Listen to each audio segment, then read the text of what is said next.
ಪ್ರಾಣದೇವನ ಪರ್ಯಾಯ ಪದಗಳನ್ನು ಬೃಹತ್ ಭಾಷ್ಯದ 3ನೇ ಅಧ್ಯಾಯದಲ್ಲಿ ಲಕ್ಷ್ಮೀ ಬ್ರಹ್ಮಾದಿ ದೇವತಾ ಸ್ವರೂಪ ಮತ್ತು ತಾರತಮ್ಯ ಅದನ್ನು ವರ್ಣನೆ ಮಾಡುವ ಪ್ರಸಂಗದಲ್ಲಿ ಹೇಳ್ತಾರೆ. ಪ್ರಾಣ ಸೂತ್ರಂ ಮಹಾನ್ ಬ್ರಹ್ಮ ಚಿತ್ತಂ ವಾಯು ಬಲಂ ಧೃತಿ ಸ್ಥಿತಿ ಯೋಗ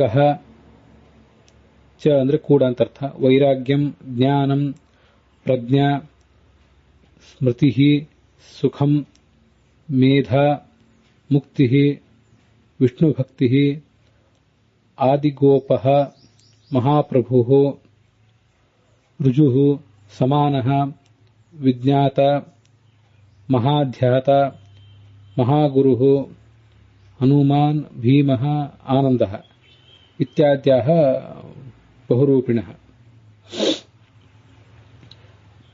ಹೀಗೆ ಇವು ಪ್ರಾಣನ ಮತ್ತು ಚತುರ್ಮುಖನ ಪರ್ಯಾಯ ಪದಗಳು ಅಂತ ಭಾವಿಸಬೇಕು.